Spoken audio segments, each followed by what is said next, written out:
মাশাআল্লাহ। ওই পিছনের ছোট ভাইয়ের একটু সামনের দিকে আগাও। আল্লাহ তাআলা প্রত্যেকের সামনের খালি জায়গা প্রত্যেককে পূরণ করে বসার তৌফিক দান করে। তো যদি মনে করেন খালি জায়গা পূরণ করতে পারবেন না, তা উঠে যায় না, বসে থাকেন, সমস্যা নেই, কিন্তু ওয়াজটা শুনেন। আমি আল মুস্তাদরাক আলা সাহিহাইনের একটা হাদিস দিয়ে আমার আলোচনা শুরু করব। নবী করিম সাল্লাল্লাহু আলাইহি ওয়াসাল্লাম বলেন, ইন্না লিল্লাহি সারায়া মিনাল মালায়েকা, ইন্না লিল্লাহি সারায়া মিনাল মালায়েকা। আল্লাহ রাব্বুল আলামিনের পক্ষ থেকে একদল স্পেশাল ফেরেশতা দুনিয়াতে নিযুক্ত আছেন। আল্লাহ তাআলার পক্ষ থেকে একদল স্পেশাল ফেরেশতা দুনিয়াতে নিযুক্ত আছে। তাদের আর কোনো ডিউটি নাই, তাদের আর কোনো কাজ নাই। সারায়া মিনাল মালায়েকা, তারা দুনিয়াতে ঘুরে বেড়ান, উড়ে বেড়ান। তারা দুনিয়াতে ঘুরে বেড়িয়ে উড়ে কি করেন? তাহুল্লু, তালাশ করতে থাকেন। ফাতাকিফু ফি মাজালিসিজ যিকর, যদি দেখেন দুনিয়ার কোন জায়গায় জিকিরের কোন মাজলিস আছে, ফেরেশতারা ওই জিকিরের মাজলিসে বসে যান। এরপর নবী করিম সাল্লাল্লাহু আলাইহি ওয়াসাল্লাম বলেন, ইদা মারারতুম বিরিয়াদিল জান্নাহ,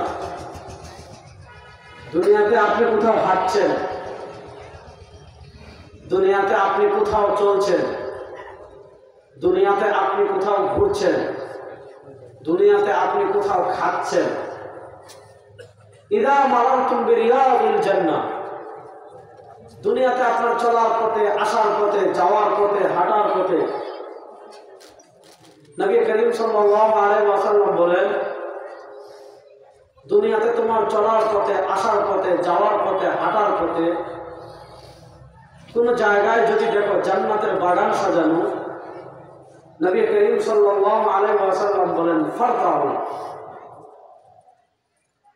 আপনি খুলনা থেকে ঢাকা যাচ্ছেন, খুলনা থেকে সাতক্ষীরা যাচ্ছেন, যশোর যাচ্ছেন, গোপালগঞ্জ যাচ্ছেন, শ্বশুরবাড়ি যাচ্ছেন, বাজারে যাচ্ছেন, নবী করিম সাল্লাল্লাহু আলাইহি ওয়াসাল্লাম বলেন, আপনার চলার পথে, আসার পথে, হাঁটার পথে, যাওয়ার পথে যদি দুনিয়ার কোনো জায়গায় দেখেন জান্নাতের বাগান সাজানো, নবী করিম সাল্লাল্লাহু আলাইহি ওয়াসাল্লাম বলেন, ফারতাউ, যদি কোথাও দেখেন জান্নাতের বাগান সাজানো, তাহলে কিছু সময় জান্নাতের বাগানে অবস্থান করবে। সাহাবায়ে কেরাম জিজ্ঞেস করলেন, ওমা রিয়াদুল জান্নাহ ফিল আরদি ইয়া রাসূলুল্লাহ, দুনিয়াতে তো আমরা এক জান্নাতের বাগান জানি মদিনায়, যেটাকে বলা হয় রিয়াদুল জান্নাহ। নবী করিম সাল্লাল্লাহু আলাইহি ওয়াসাল্লাম বলেছেন, মা বাইনা মিম্বারি ওয়া হুজরাতি রাউদাতুন মিন রিয়াদিল জান্নাহ, আমার হুজরা আর আমার ঘরের মধ্যবর্তী যে জায়গাটা আছে, ওই জায়গাটা হলো জান্নাতের বাগান।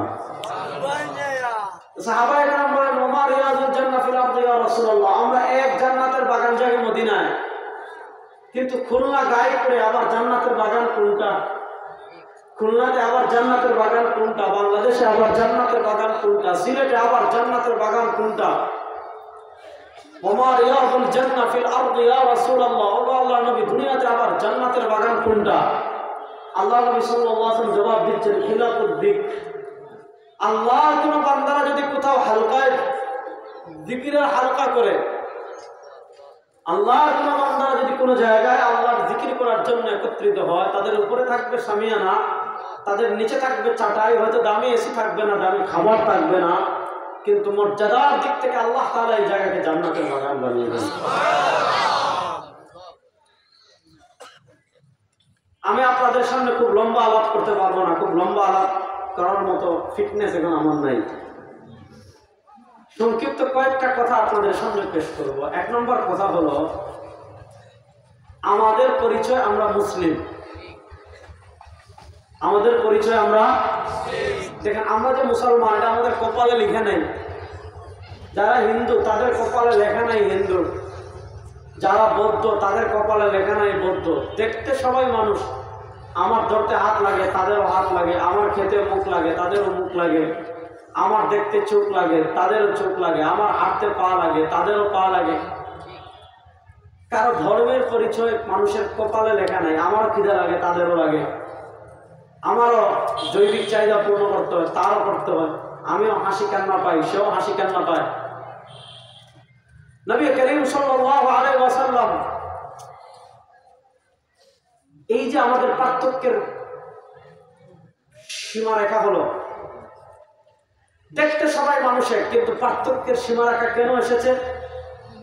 পার্থক্যের ভিন্নতা, পরিচয়ের ভিন্নতা হয়েছে বিশ্বাসের ভিন্নতার কারণে। কিছু বিশ্বাস পালন করার কারণে আমরা মুসলিম, আর ইসলামের বিপরীত কিছু বিশ্বাস পালন করার কারণে কেউ হিন্দু, কেউ বৌদ্ধ, কেউ ইহুদি, কেউ খ্রিস্টান। এবার বলেন, বিশ্বাসের ভিন্নতার কারণে পরিচয়ের ভিন্নতা হয়ে যাচ্ছে।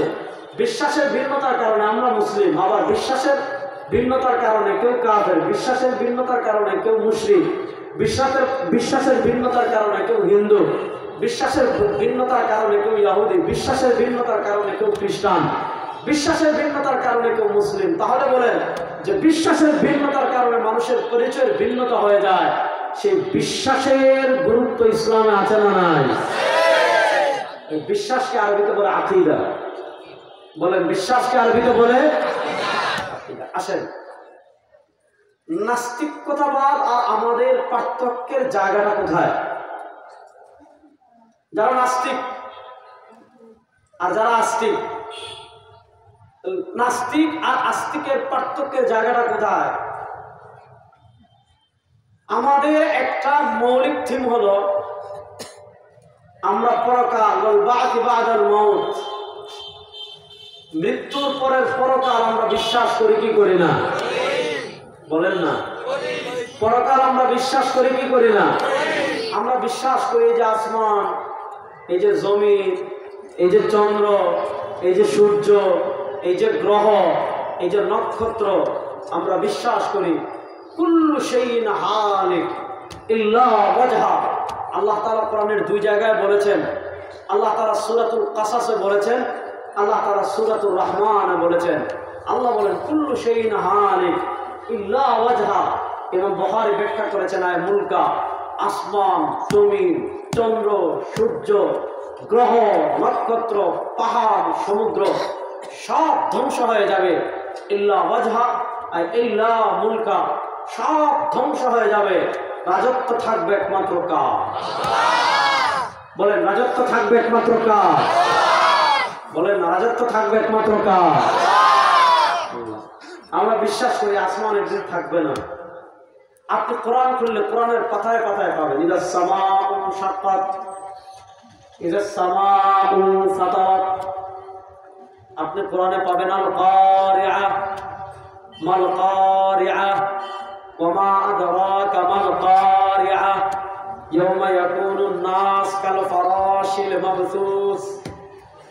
আপনি কোরআনে পাবেন ইদা যুলজিলাতিল আরদু জিলজালাহা।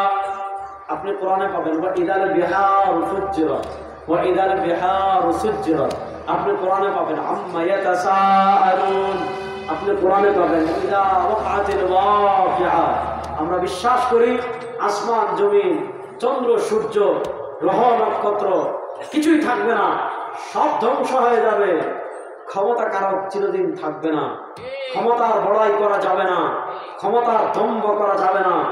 সামান্য দুনিয়ার ক্ষমতা পেয়ে আপনি যদি আল্লাহর ক্ষমতাকে চ্যালেঞ্জ করেন, আপনি যদি আল্লাহর রাজত্বে ভাগ বসান, নিজেকে আল্লাহর বান্দা থেকে নিজে যদি আল্লাহ হওয়ার চেষ্টা করেন, নিজে যদি আল্লাহর আইনের বিপরীত আইন বাড়ানোর চেষ্টা করেন, নিজেকে যদি সর্বসার্বা মনে করেন, নিজের অস্ত্র দেখিয়ে, ক্ষমতা দেখিয়ে, পুলিশ দেখিয়ে, বিজিবি দেখিয়ে, আর্মি দেখিয়ে আল্লাহর কোরআনকে মুছে দিতে চাইবেন, আল্লাহর ইসলামকে মুছে দিতে চাইবেন, আল্লাহর দ্বীনকে মুছে দিতে চাইবেন।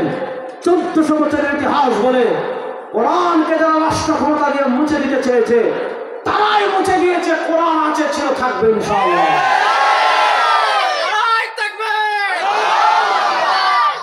আবু জাহেল পারছে? উতবা পারছে? সাহেবা পারছে? উতবা পারে নাই, সাহেবা পারে নাই, আবু জাহেল পারে নাই, মদিনার ইহুদিরা পারে নাই, ইরাক পারে নাই, ইরান পারে নাই, বাইজেন্টাইন পারে নাই, কিসরা পারে নাই, কায়সার পারে নাই, ক্রুসেডার পারে নাই, তাতাররা পারে নাই, বাংলাদেশে যারা, এরা তো কিছুই না, এরা কিছুই। তারা 15 বছর নিজেদেরকে একচ্ছত্র মালিক মনে করত এবং তারা মনে করেছিল সব তাদের আঙ্গুলের বাহিরে কিছুই নড়বে না। তারা যা বলবে তাই, তারা যা করার কথা বলবে তাই করবে, তারা যা হওয়ার কথা বলবে তাই হবে, তারা যেই পথে চালাতে চাইবে সেই পথে চলবে, কোনো অপরোয়া কাউকে নাই। নিজের মন মতো ঘোষণা দিচ্ছে ভিশন 41, মানে 2041 পর্যন্ত তারা ক্ষমতায় থাকবে, বাংলাদেশে এই করবে ওই করবে। আপনি নির্বাচনে আসলে আসেন, না আসলে নাই। আমেরিকাকে গুনে না, কাউকে গুনে না, মানুষকে গুনে না, আলেমদেরকে গুনে না, মুসলমানদেরকে গুনে না, কাউকে গুনে না। ভিশন 41। আল্লাহ বলেন শোনেন, ক্ষমতার মালিক আল্লাহ। আপনি যতই ভিশন 41 ঘোষণা করেন, আল্লাহ বলেন 24-এ খেলা শেষ। 24-এ খেলা। তাহলে বলেন ক্ষমতার মালিক কে? জোরে বলেন একটু, বলেন না ক্ষমতার মালিক কে? আকাশ বাতাস প্রকম্পিত করে বলেন ক্ষমতার মালিক কে? আল্লাহ ছাড়া আর কেউ ক্ষমতার মালিক হতে পারে না। যে কথাটা বলছিলাম, আমরা বিশ্বাস করি আসমান জমিন চন্দ্র সূর্য সব নষ্ট হবে, ধ্বংস হবে। মৃত্যুর পর আরেকটা জীবন আছে, সেই জীবন আমরা বিশ্বাস করি কি করি না? নাস্তিকতাবাদ আর আমাদের ভিতর পার্থক্যের জায়গা। আমরা বলবো বাদল মউত, আমরা বলি মৃত্যু শেষ না, মৃত্যুর পরে আরেকটা জীবন আছে, মৃত্যু আরেক জীবনের সূচনা। আমাদের কাছে সবচেয়ে বড় দলিল কোরআন। বলেন আমাদের কাছে সবচেয়ে বড় দলিল কোরআন। আর নাস্তিকদের কাছে সবচেয়ে বড় দলিল হলো মাথা, যুক্তি, মগজ। তারা আসমান জমিন চন্দ্র সূর্য ধ্বংস হবে এটাও মানে না, আর ধ্বংস হলেও মৃত্যুর পরে আবার জীবিত হব, আবার বিচার হবে, আবার এটা হবে, আবার ওইটা হবে, এটা তারা মানে না। কেন মানে না? তাদের যুক্তি ধরে না। তাদের কথা হলো আমি মরে যাব, আমি পচে যাব, আমি গলে যাব, আমার হাড্ডি মাটির সাথে মিশে যাবে, আমার গোশত মাটির সাথে মিশে যাবে, আমার চামড়া মাটির সাথে মিশে যাবে, আমার সবকিছু মাটির সাথে মিশে যাবে।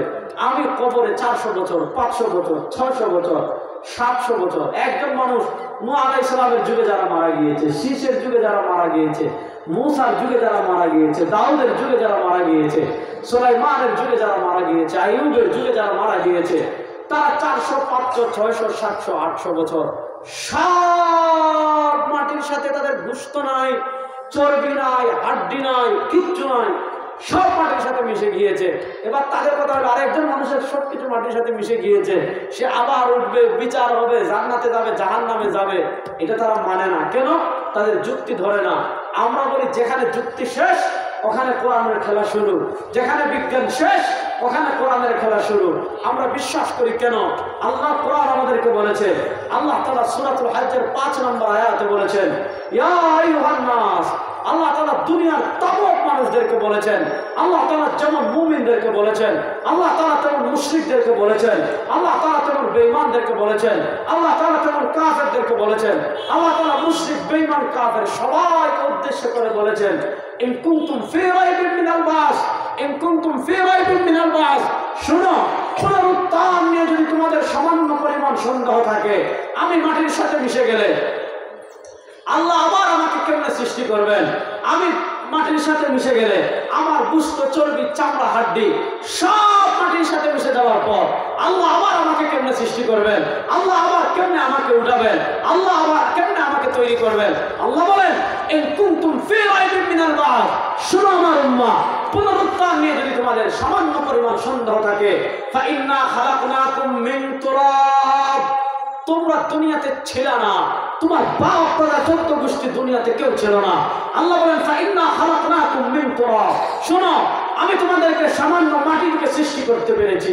এবার বলেন যে আল্লাহ আমাদেরকে সামান্য মাটি থেকে সৃষ্টি করতে পেরেছেন, আমার লাশ যদি হাড্ডি, মাটি সব কবরের সাথে মিশে যায়, যে আল্লাহ আমাকে প্রথম মাটি থেকে সৃষ্টি করতে পেরেছেন, আমার হাড্ডি, চর্বি, গোশত এগুলো মাটির সাথে মিশে যাওয়ার পর আবার আমাকে কবর থেকে সেই আল্লাহ সৃষ্টি করতে পারবেন কি পারবেন না? এখানে হলো তাদের আমাদের কোরআন বলে আল্লাহ সৃষ্টি করবেন। সুতরাং সারা দুনিয়া শুনেন, আমরা কখন বিজ্ঞানকে সবচেয়ে বড় দলিল মানি না। বিজ্ঞান যদি কোরআনের সাথে মিলে, নবী করিম ইসলামের কথার সাথে মিলে, আলহামদুলিল্লাহ। বিজ্ঞান যদি কোরআনের সাথে না মিলে, ওই বিজ্ঞানে আমরা 100 বার লাথি মারি, ওই বিজ্ঞানে আমরা 1000 বার লাথি মারি। আমাদের কাছে দলিল বিজ্ঞান না, আমাদের কাছে দলিল আল্লাহর কোরআন এবং সরওয়ার দু আলমের হাদিস। এর বাইরে যদি বিজ্ঞান মিলে আলহামদুলিল্লাহ, না মিললে আমাদের কিছু যায়ও না। তাহলে মৃত্যুর পর আবার আরেকটা জীবন আছে, এটা আমরা বিশ্বাস করি কি করি না?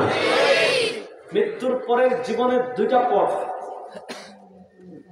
ওখানে সুশীল সাজার সুযোগ নেই, ওখানে বুদ্ধিজীবী সাজার সুযোগ নেই, ওখানে নিরপেক্ষ সাজার সুযোগ নেই। ওখানে পথ দুইটা, হয় জান্নাত না হয় জাহান্নাম। বলেন, হয় জান্নাত না হয়। বলেন ওখানে পথ কয়টা? বলেন না, ওখানে পথ কয়টা? জোরে বলতে হবে, ওখানে পথ কয়টা? হয় জান্নাত না হয়। আমরা জান্নাতে যেতে চাই না? দেখি একটু হাত নামান। আমরা জান্নাতে যেতে চাই কি চাই না? হাত নামান। এবার আমার মুখ এই পিচ্ছি দাঁড়া, পরে স্লোগান দিবে। জান্নাতে যেতে হলে 1 নাম্বার যে জিনিস লাগবে ওটার নাম হলো ঈমান। বলেন, জান্নাতে যেতে হলে 1 নাম্বার যে জিনিস লাগবে ওটার নাম? বিরক্ত হয়ে যাচ্ছেন? একটু জোরে বলেন, জান্নাতে যেতে হলে 1 নাম্বার যে জিনিস লাগবে ওটার নাম? আমাদের নবী করিম সাল্লাল্লাহু আলাইহি ওয়াসাল্লাম তিনি আমাদেরকে অনেক ভালোবাসতেন। বাসতেন না? কথা বলেন না। আমাদের নবী করিম সাল্লাল্লাহু আলাইহি ওয়াসাল্লাম আমাদেরকে কত ভালোবাসতেন দেখেন। আমার নবী আমাদেরকে কত ভালোবাসতেন এটা বলে বোঝানোর মতো না। আমি বেশি কথা বলবো না, আমি কয়েকটা হাদিস আপনাদেরকে পড়ে শোনাই। এই কয়েকটা হাদিস শুনলে নবী করিম সাল্লাল্লাহু আলাইহি ওয়াসাল্লাম আমাদেরকে কতটুকু মহব্বত করতেন, কতটুকু ভালোবাসতেন, এটা আপনারা বুঝবেন। হাদিস নাম্বার 1, আমাদের নবী করিম সাল্লাল্লাহু আলাইহি ওয়াসাল্লাম যখন দুনিয়া থেকে বিদায় নিয়েছেন, আমাদের নবী করিম সাল্লাল্লাহু আলাইহি ওয়াসাল্লাম দুনিয়া থেকে বিদায় নেওয়ার আগে, নবী করিম সাল্লাল্লাহু আলাইহি ওয়াসাল্লাম দুনিয়া থেকে বিদায় নেওয়ার আগে আমাদেরকে কিছু ওসিয়ত করে গিয়েছেন, আমাদেরকে কিছু আশার বাণী দিয়ে গিয়েছেন, আমাদেরকে কিছু ভবিষ্যৎবাণী করে গিয়েছেন। তার ভিতর একটা আশার বাণী তিনি আমাদেরকে শুনিয়ে গিয়েছেন। ইমাম বাজ্জার রাহিমাহুল্লাহ মুসনাদে বাজ্জার হাদিস এনেছেন। নবী করিম সাল্লাল্লাহু আলাইহি ওয়াসাল্লাম বলেন, আমার উম্মতেরা শুনো, লিকুল্লি নবিয়্যিন দাওয়াতুন মুস্তাজাবা।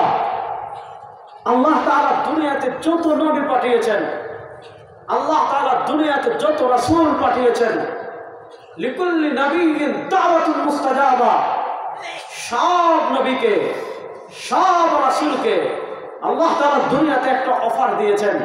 কিসের অফার? দাওয়াতুল মুস্তাজাবা।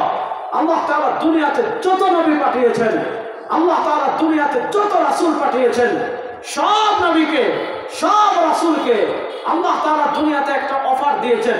সেটা কিসের অফার? দাওয়াতুল মুস্তাজাবা, কবুল দুআর অফার। আল্লাহ তাআলা সব নবীকে একবার বলেছেন, নবী আপনি একটা দোয়া করেন, যেই দোয়া করবেন আল্লাহ আপনার সেই দোয়া কবুল করবে। যা আপনি চাইবেন আল্লাহ আপনাকে তা দান করবে। যা আপনি করে দেওয়ার কথা বলবেন তা আল্লাহ আপনাকে করে দিবে। নবী করিম সাল্লাল্লাহু আলাইহি ওয়াসাল্লাম বলেন, ওয়াকাদ তাআজ্জালা কুল্লু নবিয়্যিন দাওয়াতুহুম। আল্লাহ যত নবী পাঠিয়েছেন, আল্লাহ যত রাসূল পাঠিয়েছেন, সব নবীকে, সব রাসূলকে আল্লাহ তাআলা যখন অপশন দিয়েছেন, আল্লাহ তাআলা যখন অফার দিয়েছেন, সব নবী, সব রাসূল তাদের সেই কবুল দোয়া দুনিয়াতে করে চলে গিয়েছেন। কিন্তু সরওয়ার দু আলম সাল্লাল্লাহু আলাইহি ওয়াসাল্লাম বলেন, ওয়া ইন্নী ইখতারতু দাওয়াতি লিআহলিল কাবাইর মিন উম্মতি। আল্লাহ তাআলা যখন আমাকে অফার দিয়েছেন, আল্লাহ তাআলা যখন আমাকে অফার দিয়েছেন, বলেছেন নবী আপনি দোয়া করেন, যে দোয়া করবেন আল্লাহ সেই দোয়া কবুল করবেন। যা চাইবেন আল্লাহ আপনাকে তা দান করবেন। যা করে দেওয়ার কথা বলবেন আল্লাহ আপনাকে তা দান করবেন। সরওয়ার দু আলম সাল্লাল্লাহু আলাইহি ওয়াসাল্লাম বলেন, আল্লাহ তাআলা আমাকে সুযোগ দেওয়ার পর, আল্লাহ তাআলা আমাকে সুযোগ দেওয়ার পর আমি দুনিয়াতে কিছুই চাইনি, আমি দুনিয়াতে কিছুই করিনি। ওয়া ইন্নী ইখতারতু দাওয়াতি লিআহলিল কাবাইর মিন উম্মতি। আমি আমার স্পেশাল দোয়াটা হাসরের মাঠের জন্য রেখে দিয়েছি। যেদিন আমার ইয়তীম উম্মতেরা গুনাহ করে জাহান্নামী হয়ে যাবে, আমার উম্মতকে সুপারিশ করে জাহান্নাম থেকে জান্নাতে নিয়ে আসার জন্য আমার স্পেশাল দোয়াটা হাসরের মাঠের জন্য রেখে দিয়েছে। তাহলে বলেন নবী আমাদের প্রতি মহব্বত আছে না নাই? আজকে আপনি নেতা মানেন কাকে? আপনার নেতা আপনাকে রেখে হেলিকপ্টারে করে ভারতে পালিয়ে যায়। আপনি নেতা মানেন কাকে? যেই নেতা ব্যাংক থেকে টাকা চুরি করে, শেয়ার বাজার থেকে টাকা চুরি করে, রিজার্ভ থেকে টাকা চুরি করে, প্রজেক্ট থেকে টাকা চুরি করে, দুর্নীতি করে, চাঁদাবাজ করে, টেন্ডারবাজি করে, রাষ্ট্রের হাজার হাজার কোটি টাকা চুরি করে, বিদেশে বেগম পাড়া তৈরি করে, কর্মীদেরকে বিপদে ফেলে হাজার কোটি টাকা লুপাট করে, পাচার করে, বিদেশে বসে মাস্তানি করে, ওই চোর টাকা সম্পদ পাটপাট আমাদের নেতা হতে পারে না। আমাদের আর কোনো নেতা না।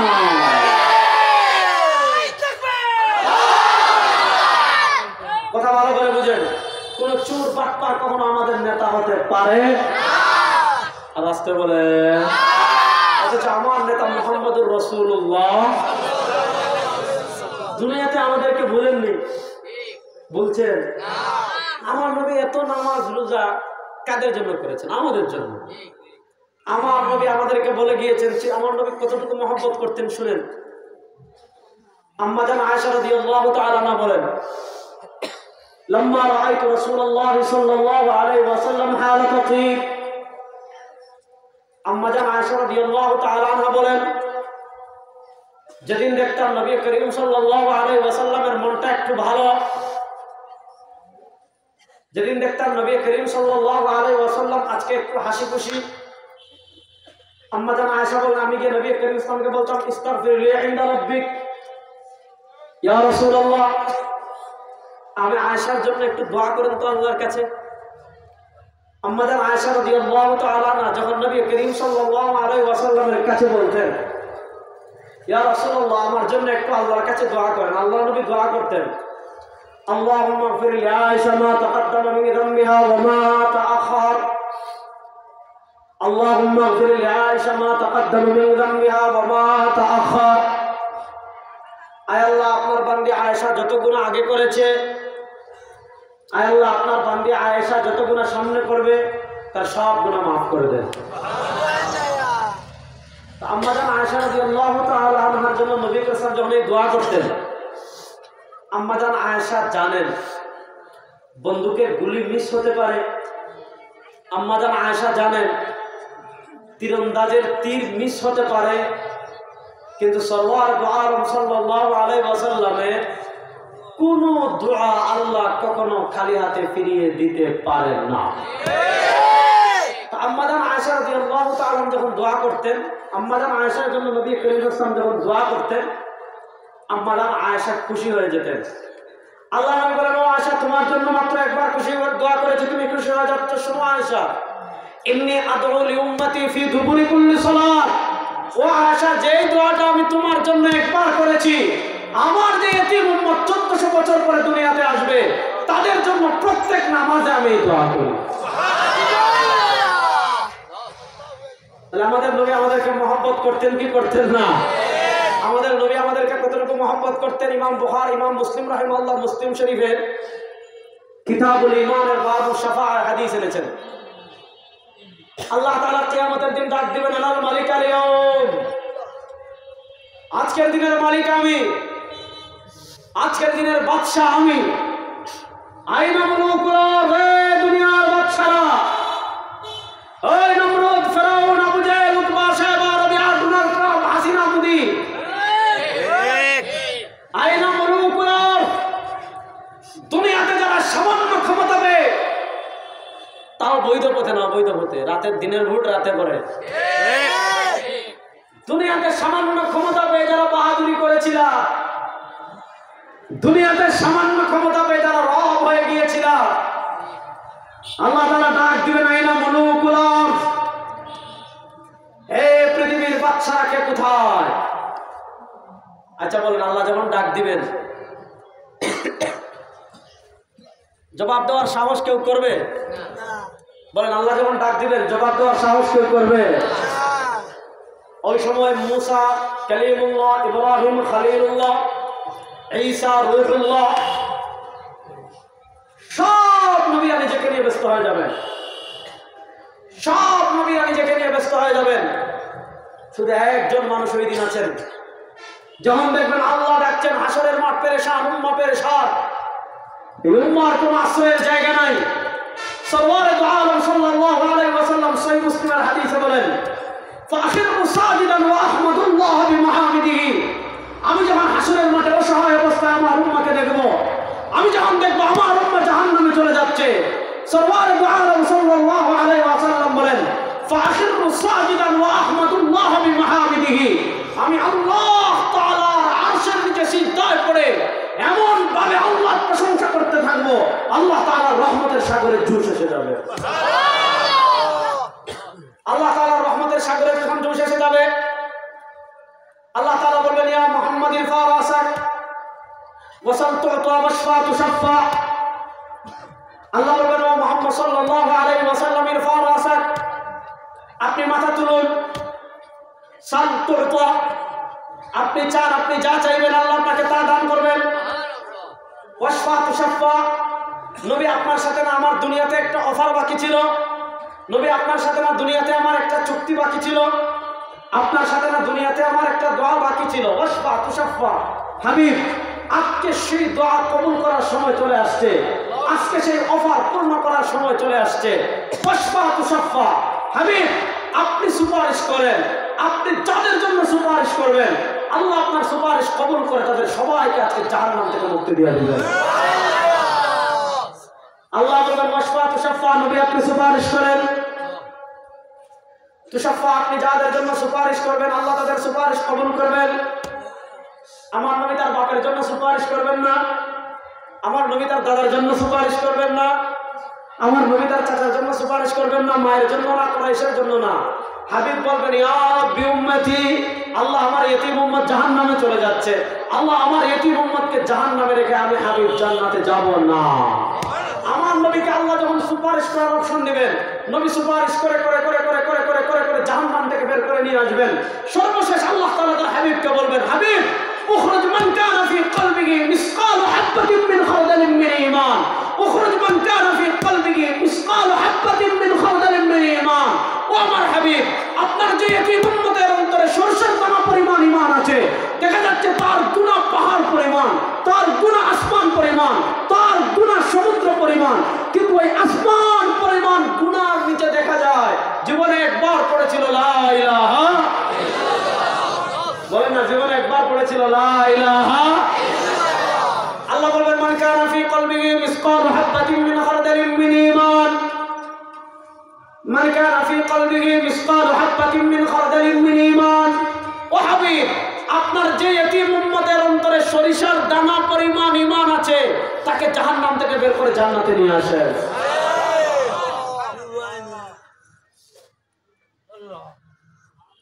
এবার একটা জিনিস চিন্তা করেন, আমার মন্ত্রটিকে চলে আসছে, একটা জিনিস চিন্তা করেন, আপনার অন্তরে যদি সরষের দানা পরিমাণ ঈমান থাকে আপনার জান্নাত নিশ্চিত। এবার বলেন, যে জিনিসটা জাররা পরিমাণ থাকলে, সরিষার দানা পরিমাণ থাকলে আপনার জান্নাত নিশ্চিত, ওই জিনিস থেকে দামি কোনো জিনিস দুনিয়াতে আছে? বলেন, ওই জিনিস থেকে দামি কোনো জিনিস দুনিয়াতে আছে? বলেন, তাহলে আল্লাহ তাআলা দুনিয়াতে আমাদেরকে সবচেয়ে দামি যে জিনিস দান করেছেন ওই জিনিসের নাম রাস্তা, বলেন ওই জিনিসের নাম, বলেন ওই জিনিসের নাম। এবার আসেন উল্টা একটা হাদিস শুনে তাহলে বুঝবেন। ইমাম তিরমিজি রাহিমাহুল্লাহ তিরমিজি শরীফে হাদিস এনেছেন, ইমাম নাঈম ইবনে হাম্মাদ আল-মারওয়াজি রাহিমাহুল্লাহ কিতাবুল ফিতানে হাদিস এনেছেন। নবী করিম সাল্লাল্লাহু আলাইহি ওয়াসাল্লাম বলেন, বাদিরু বিল আমাল ইউগশিল ফিতনা কাকিতাইল লাইল ইউসবিহু আর-রাজুলু ফিহা মুমিনান ওয়া ইউমসি কাফিরা ওয়া ইউমসি মুমিনান ওয়া ইউসবিহু কাফিরা ওয়া ইয়াবিউ দীনাহু বি'আরাদিন মিনাদ দুনিয়া বিকালিল। নবী করিম সাল্লাল্লাহু আলাইহি ওয়াসাল্লাম বলেন, আমার উম্মতেরা শুনো, বাদিরু বিল আমাল, আমলের দিকে তোমরা অগ্রসর হও, আমলের পথে তোমরা অগ্রসর হও, আমলের দিকে তোমরা অগ্রসর হও। কেন? নবী করিম সাল্লাল্লাহু আলাইহি ওয়াসাল্লাম বলেন, আমার উম্মার উপর এমন একটা সময় আসবে, আমার উম্মার উপর এমন একটা কাল আসবে, আমার উম্মার উপর এমন একটা যুগ আসবে আমার উম্মার উপর এমন একটা সময় আসবে, নবী করিম সাল্লাল্লাহু আলাইহি ওয়াসাল্লাম বলেন এই উম্মার উপর এমন একটা কাল আসবে, এই উম্মার উপর এমন একটা যুগ আসবে, এই উম্মার উপর এমন একটা সময় আসবে, ইউকশিল ফিতনা কাকিতাইল লাইল। নবী করিম সাল্লাল্লাহু আলাইহি ওয়াসাল্লাম বলেন এই উম্মাকে ফিতনা ঘিরে নেবে রাতের অন্ধকারের মতো। এখন খুলনায় রাত, রূপসীতে রাত, মোংলায় রাত, কক্সবাজারে রাত, সিলেটের জাফলংয়ে রাত, পঞ্চগড়ের বাংলাবন্ধে রাত, সারা দেশ একসাথে অন্ধকারে ঢেকে গিয়েছে।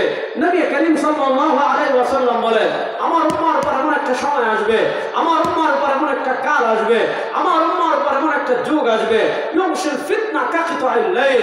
নবী করিম সাল্লাল্লাহু আলাইহি ওয়াসাল্লাম বলেন উম্মার উপর এমন একটা সময় আসবে, উম্মার উপর এমন একটা কাল আসবে, উম্মার উপর এমন একটা যুগ আসবে, এই উম্মাকে রাতের অন্ধকারের মতো ফিতনা ঘিরে নেবে।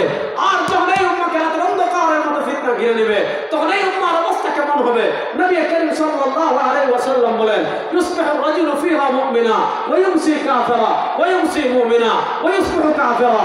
একজন মুসলমান সকালে মুসলমান থাকবে, দুপুর পেরিয়ে বিকেল হওয়ার আগে সে কাফের হয়ে যাবে। ওয়া ইউমসি মুমিনা, একজন মুসলমান বিকেলে মুসলমান থাকবে, ওয়া ইউসবিহু কাফিরা, রাত পেরিয়ে সকাল হওয়ার আগে কাফের হয়ে যাবে। কেন? আল্লাহ তাআলা সবচেয়ে বড় সম্পদ দান করেন ঈমান। এই উম্মার কাছে সকালে ঈমান থাকবে, বিকেলে থাকবে না, বিকেলে ঈমান থাকবে, রাতে থাকবে না, পরের দিন সকালে থাকবে না। কারণ কি? কারণ হলো নবী করিম সাল্লাল্লাহু আলাইহি ওয়াসাল্লাম বলেন ইয়াবিউ দীনাহু বিআরাদিন মিনাদ দুনিয়া। এই উম্মার উপর এমন একটা সময় আসবে, এই উম্মার উপর এমন একটা কাল আসবে, এই উম্মার উপর এমন একটা যুগ আসবে, উম্মার কাছে টাকার দাম থাকবে, উম্মার কাছে পয়সার দাম থাকবে, উম্মার কাছে চাকরির দাম থাকবে, উম্মার কাছে নেতার দাম থাকবে, উম্মার কাছে নেত্রীর দাম থাকবে, উম্মার কাছে দলের দাম থাকবে, জায়গার দাম থাকবে, উম্মার কাছে ঈমানের দাম থাকবে না। দুনিয়ার সামান্য স্বার্থে উম্মাহ ঈমান বিক্রি করে দিবে। তাহলে বলেন ঈমানের কদর করার দরকার আছে না নাই? এবার একটা আমি মাসআলা বলে আপনারা বুঝে উত্তর দিয়ে। আপনাদের খুলনা গাইপুরে এক ব্যক্তি মসজিদে নামাজ পড়তে দাঁড়াইছে, ওনার পকেটে মোবাইল আছে কিন্তু মোবাইলটা উনি সাইলেন্ট করে নাই। মাসআলাটা বুঝেন, মোবাইলটা উনি কি করে নাই? সাইলেন্ট করে নাই।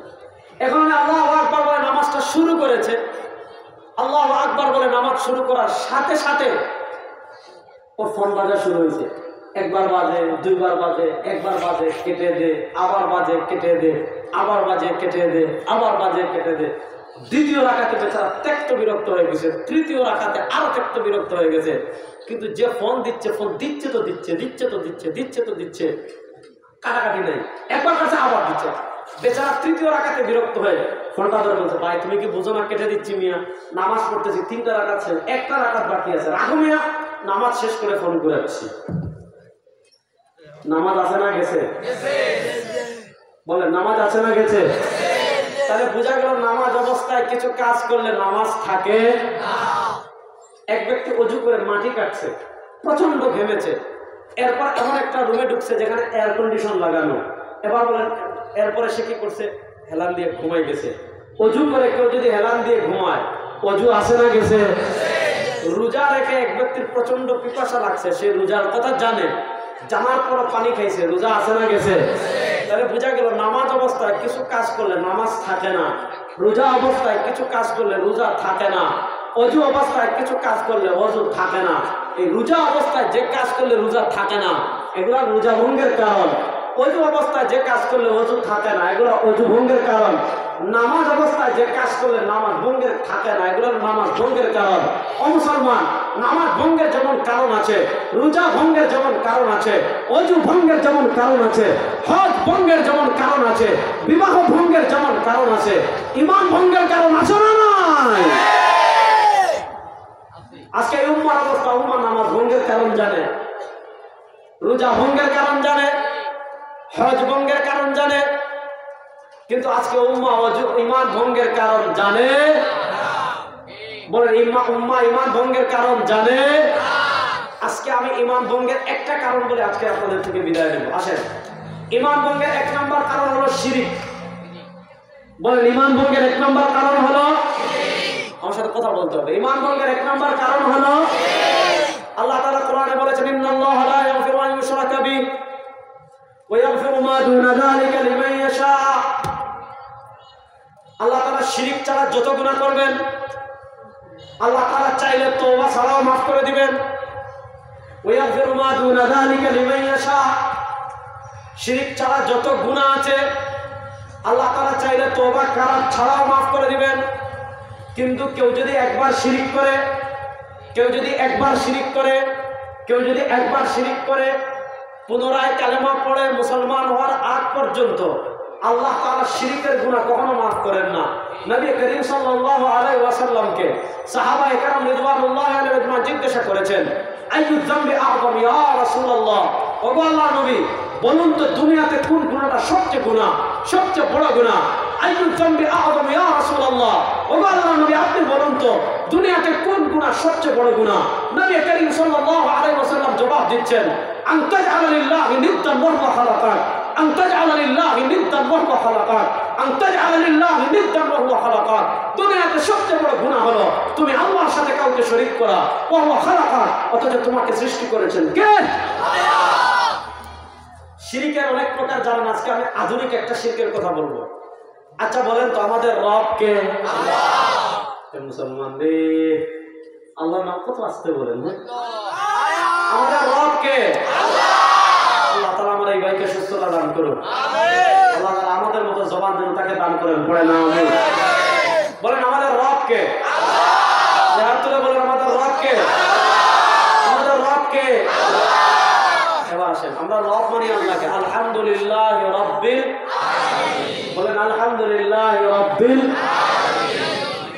আল্লাহ তাআলা ইহুদিদের কথা পবিত্র কোরআনে বলেছেন, ইত্তাখাযু আহবারাহুম ওয়া রুহবানাহুম আরবাবাম মিন দুনিল্লাহ। আল্লাহ তাআলা ইহুদিদের চরিত্র বর্ণনা করতে গিয়ে পবিত্র কোরআনে বলেছেন, ইত্তাখাযু তারা বানিয়েছে আহবারাহুম তাদের ধর্মযাজকদের, ওয়া রুহবানাহুম তাদের সন্ন্যাসীদের, আরবাবান রব মিন দুনিল্লাহ আল্লাহকে বাদ দিয়ে। আমরা বললাম রব আল্লাহ, আমরা বললাম রব কে? আল্লাহ। বলেন আমরা বললাম রব কে? আল্লাহ।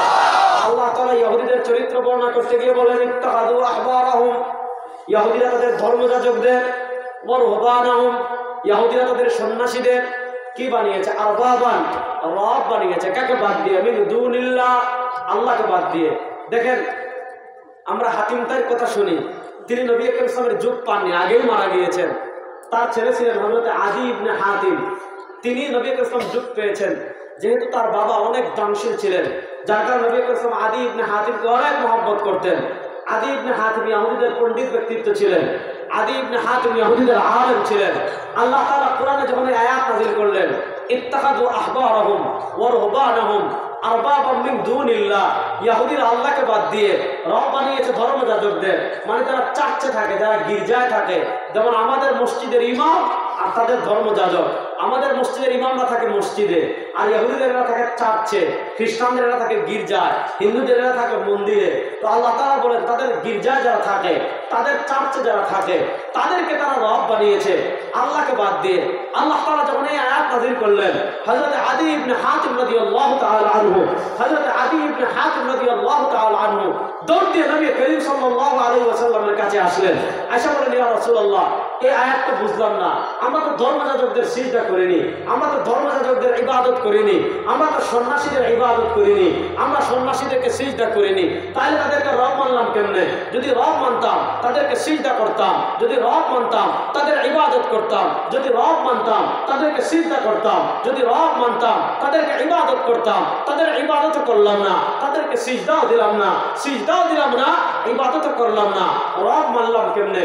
নবী করিম সাল্লাল্লাহু আলাইহি ওয়াসাল্লাম যখন তারা নবী করিম সাল্লাল্লাহু আলাইহি ওয়াসাল্লামকে এই প্রশ্ন আদী ইবনে হাতিম করেছেন, ইয়া রাসূলুল্লাহ সন্ন্যাসীদের ইবাদত করলাম না, তাদেরকে সিজদাও দিলাম না, ধর্মযাজকদের ইবাদত করলাম না, সিজদাও দিলাম না, তাহলে রব বানাইলাম কেমনে? আল্লাহ নবী সাল্লাল্লাহু আলাইহি ওয়াসাল্লাম জবাব দিচ্ছেন, আমা ইন্নাহুম লাম ইয়াসজুদু লাহুম, শুনো যদিও তোমরা তাদের সিজদা করোনি, যদিও তোমরা তাদের ইবাদত করোনি, কিন্তু শুনেন শুধু সিজদার ইবাদত করা মানে রব বানানো না। মুসলমান বলেন আসমানের মালিক কে? আল্লাহ। রাস্তা বলেন আল্লাহ। জমিনের মালিক কে? আল্লাহ। চন্দ্রের মালিক আল্লাহ। সূর্যের মালিক আল্লাহ। এবার আকাশ বাতাস প্রকম্পিত করে দুই হাত তুলে আকীদা ক্লিয়ার করার নিয়তে বলেন সার্বভৌমত্বের মালিক কে? কারো বাপ সার্বভৌমত্বের মালিক হতে পারে? কারো নেতা সার্বভৌমত্বের মালিক হতে পারে? আমেরিকা সার্বভৌমত্বের মালিক না, ভারত সার্বভৌমত্বের মালিক না, শেখ মুজিব, লেডি ফেরাউন হাসিনাও সার্বভৌমত্বের মালিক না। আমাদের ঈমান, আমাদের আকীদা, সার্বভৌমত্বের মালিক একমাত্র কে? এবার বলেন, সার্বভৌমত্বের মালিক যদি আল্লাহ হন, তাহলে আল্লাহ এই জমিনে আইন চলবে কার? আইন চলবে কার? আমাদের কাছে আল্লাহর আইন সবার ঊর্ধ্বে। আপনি ৭১-এর মুক্তিযুদ্ধের চেতনার কথা বলে, সংবিধানের চেতনার কথা বলে আপনি পার্লামেন্টে বসে আল্লাহর কোরআনের বিরুদ্ধে আইন করবেন। আপনি সংবিধানে যদি আল্লাহর কোরআনের বিরুদ্ধে আইন করেন, আমরা আল্লাহর কোরআন মানি, কোরআন বিরুদ্ধ সংবিধানের আইন ১৪ কোটি মুসলমান মানে না। বলেন, কোরআন বিরোধী আইন আমরা মানি? কোরআন বিরোধী মুক্তিযুদ্ধের চেতনা আমরা মানি? ইমান আমাদের কাছে সবার। এখন আইন দুই প্রকার। যেমন আপনি আইন করেছেন এখানে পেশাব করিবেন না, এটা একটা আইন। আপনি আইন করেছেন এখানে দাঁড়াবেন না, এটা একটা আইন। আপনি আইন করেছেন এখানে গাড়ি রাখবেন না, এটাও একটা আইন। আপনি আইন করেছেন এখানে ময়লা ফেলবেন না, এটা আইন। এই আইনগুলো আপনি করতে পারেন। কিন্তু যে আইন আল্লাহ কোরআনে দিয়ে দিয়েছেন, ভালো করে বুঝেন, যে আইন আল্লাহ কোরআনে দিয়ে দিয়েছেন, এই আইন পরিবর্তন করার ক্ষমতা দুনিয়ার কারো বলেন না। এই আইন পরিবর্তন করার ক্ষমতা দুনিয়ার কারো। এখন দেখা যাচ্ছে তারা এই ধর্মযাজকদের রব বানাইছে কেমনে, তারা সন্ন্যাসীদেরকে রব বানাইছে কেমনে? আল্লাহ বলেন, আল্লাহ নবী জবাব দিচ্ছেন, যদিও তোমরা তাদের সিজদা করনি, যদিও তোমরা তাদের ইবাদত করনি, কিন্তু ইন্নাহুম ইযা আহাল্লু শাইআন হারামাল্লাহ ওয়া হারামু শাইআন আহাল্লাল্লাহ। একদিকে দেখা যাচ্ছে আল্লাহ কোনো বিধান দিয়েছেন এটা হালাল, ধর্মযাজকরা বলেছে এটা হারাম। একদিকে আল্লাহ বলেছেন এটা হারাম, ধর্মযাজকরা বলেছে এটা হালাল। আল্লাহ করেছেন হালাল, ধর্মযাজকরা সেটাকে হারাম করে দিয়েছে। আল্লাহ করেছেন হারাম, সন্ন্যাসীরা সেটাকে হারাম করে দিয়েছে। এবার একদিকে আল্লাহর আইন, আরেকদিকে ধর্মযাজকদের আইন, একদিকে আল্লাহর আইন, আরেকদিকে সন্ন্যাসীদের আইন। এবার আল্লাহর আইন বাদ দিয়ে, এবার আল্লাহর বিধান বাদ দিয়ে তারা সন্ন্যাসীদের আইন মেনেছে, আল্লাহর আইন বাদ দিয়ে তারা ধর্মযাজকদের আইন মেনেছে। আল্লাহ বলেন, এই যে আল্লাহর আইন বাদ দিয়ে, এই যে আল্লাহর বিধান পরিবর্তন তারা করেছে, আর তোমরা আল্লাহর আইন বাদ দিয়ে এদের আইন মেনেছো, মানে আল্লাহকে বাদ দিয়ে এদেরকে রব বানাইছো। এটার দিকে ইশারা করে আল্লাহ কোরআনে বলেছেন, ইত্তাখাযু আহবারহুম ওয়া রুহবানাহুম আরবাবাম মিন দুনিল্লাহ। এবার মুসলমান দেখেন আপনি শিরক কেমনে করেন। একদিকে কোরআন, আরেকদিকে আপনার নেতা। একদিকে কোরআন, আরেকদিকে আপনার নেত্রী। একদিকে কোরআন, আরেকদিকে আপনার দল। এবার আল্লাহ কোরআন বলে এটা কর, নেত্রী বলে ওইটা কর। আল্লাহ কোরআন বলে এদিকে যা, নেত্রী বলে ওইদিকে যা। আল্লাহ কোরআন বলে ওইদিকে যা, আপনার জাতির আব্বা কয় ওইদিকে যা। আল্লাহ কোরআন বলে এটা হালাল, আপনার নেতা বলে হারাম। আল্লাহ কোরআন বলে হারাম, আপনার দল বলে হালাল। এবার একদিকে আল্লাহর আইন, আরেকদিকে আপনার নেতার আইন। একদিকে আল্লাহর আইন, আরেকদিকে আপনার নেত্রীর আইন। একদিকে আল্লাহর আইন, আরেকদিকে আপনার দলের আইন। এবার যদি আপনি আল্লাহর আইনকে বাদ দিয়ে আপনার দলের আইন মানেন, আল্লাহর আইনকে বাদ দিয়ে আপনার নেতার আইন মানেন, আল্লাহর আইনকে বাদ দিয়ে আপনার নেত্রীর আইনকে মানেন, আপনার মাঝে আর ইহুদিদের মাঝে কোনো পার্থক্য নাই। এই ইহুদিদের খাসলত আমাদের মাঝে আছে না নাই? তাহলে আইন দেওয়ার মালিক একমাত্র কে? তাহলে এই জমিনে আইন চলবে একমাত্র কার? আমাদের বাংলাদেশে কত আইন পরিবর্তন হলো, কত সংগ্রাম হলো, কত রক্ত দেওয়া হলো, কতবার নেতার পরিবর্তন হলো, কতবার চেয়ারের পরিবর্তন হলো, কতবার ক্ষমতার পরিবর্তন হলো। চুরি বন্ধ হয়েছে? আর আসতে বলে ডাকাতি বন্ধ হয়েছে? চাঁদাবাজি বন্ধ হয়েছে? টেন্ডারবাজি বন্ধ হয়েছে? মানুষ খুন বন্ধ হয়েছে? কিচ্ছু হয়নি। মানুষের আইন দিয়ে পরিবর্তন করতে পারবেন না, শুধু নেতার পরিবর্তন দিয়ে আইন পরিবর্তন করতে পারবেন না। আমি বলি 52 বছরে পারেন নাই, সব বাদ দেন, মাত্র 3 মাসের জন্য আল্লাহর কোরআনের আইন বাস্তবায়ন করেন, সব বন্ধ হয়ে যাবে ইনশাআল্লাহ। নারায়ে তাকবীর। আল কোরআনের আলো,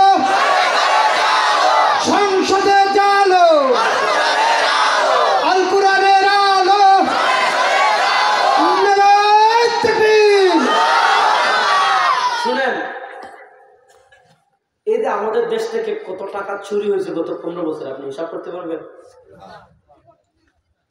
এত আইন, এত পুলিশ, এত আর্মি, এত বিজিবি, কিচ্ছু দিয়ে তো চুরি বন্ধ করা গেল না। গেছে?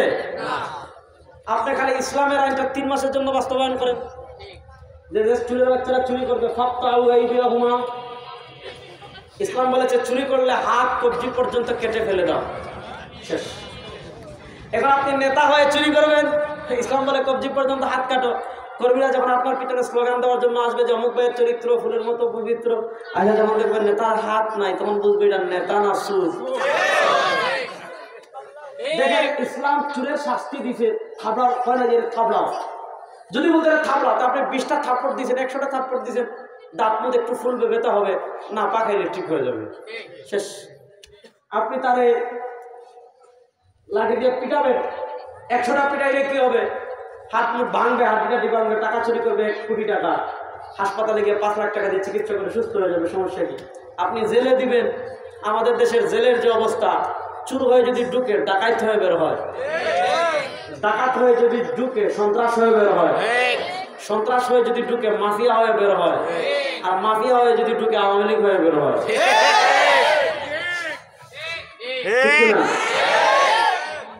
এখন আপনি জেলে দিয়ে তো চুরি বন্ধ করতে পারবেন না। হ্যাঁ, এখন ইসলাম বলেছে চুরির কি সুন্দর শাস্তি, হাত কবজি পর্যন্ত কেটে ফেলে দেন। এখন আপনি এমপি হয়ে হাত চুরি করবেন, রাষ্ট্রের টাকা চুরি করবেন, রাষ্ট্র বলে হাত কবজি পর্যন্ত কেটে ফেলে দাও। এখনই যখন মানুষ দেখবে কিও এমপি সাহেবের হাত নাই, তখন বলবে এটা এমপি না সুর। আপনি মন্ত্রী হয়ে চুরি করবেন, কর্মীরা যখন দেখবে হাত নাই, তখন বুঝবে এটা মন্ত্রী না চোর। আপনি হুজুর হয়ে জুব্বা পরে পাগড়ি পরে চুরি করবেন, পীর হয়ে চুরি করবেন, মুরিদা যখন দেখবে পীর সাহেবের হাত নাই, বলবে এটা পীর না চোর। অর্থাৎ ইসলাম চুরির শাস্তি এমন দিয়েছে, আপনি কবরে যাওয়া পর্যন্ত চুরি থাকবেন, পরিচয় আর পরিবর্তন করতে পারবেন না। এমনকি আপনার বাচ্চাদেরকেও বলবে এটা চোরের বাচ্চা। আপনি চুরি বন্ধ করতে পারেন নাই, ফেল করেছেন। ধর্ম নিরপেক্ষতা দিয়ে চুরি বন্ধ করতে পারেন নাই, গণতন্ত্র দিয়ে চুরি বন্ধ করতে পারেন নাই, জাতীয়তাবাদ দিয়ে চুরি বন্ধ করতে পারেন নাই। জাতীয়তাবাদ বাদ দেন, গণতন্ত্র বাদ দেন, ধর্ম নিরপেক্ষতা বাদ দেন, ইসলামী আইন বাস্তবায়ন করেন। মাত্র 3 মাসের জন্য আল্লাহর কোরআনের আইন বাস্তবায়ন করেন, সব চুরি খুন বন্ধ হয়ে যাবে ইনশাআল্লাহ। তারা কোরআনকে আইন হিসাবে চায় না, কেন জানেন? কারণ কোরআন আইন হয়ে গেলে তো আর বোতল খেতে পারবে না, কোরআন আইন হয়ে গেলে আর বিদেশে টাকা পাচার করতে পারবে না, কোরআনের আইন বাস্তবায়ন হয়ে গেলে আর ব্যাংক থেকে ডাকাতি করতে পারবে না। আমি আমার খুলনার যুবকদেরকে সর্বশেষ মেসেজ দিয়ে চাই, 52 বছরের নানা তন্ত্র দেখেছেন, 59 বছরের নানা মন্ত্র দেখেছেন, 52 বছরের নানান নেতা দেখেছেন, নানান নেতার শাসক দেখেছেন, অনেক পরিবর্তন দেখেছেন, অনেকবার চেয়ারের পরিবর্তন দেখেছেন, অনেকবার নেতার পরিবর্তন দেখেছেন।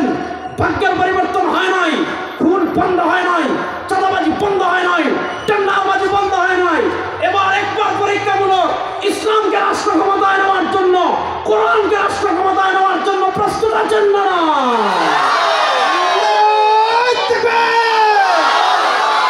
তন্ত্রমন্ত্রের দিন শেষ,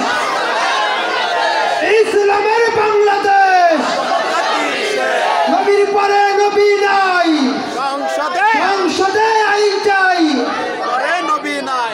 এটা কাদিয়ানি দেখেছেন কে? সংসদে আইন টাইন লাগবে না, ইসলামটা ক্ষমতায় নেন, সব সাইজ হয়ে যাবে। কি বলবেন? এখানে আমি বলছি ইসলাম নেন, কাদিয়ানি মাদিয়ানি তখন দেখা যাবে কোথায় যায়। ইসলামকে ক্ষমতায় নিতে চান কারা কারা? দেখে হাত তুলে। আগে বলতেন হুজুর আপনারা এক হন না কেন, এটা বলতেন না আগে।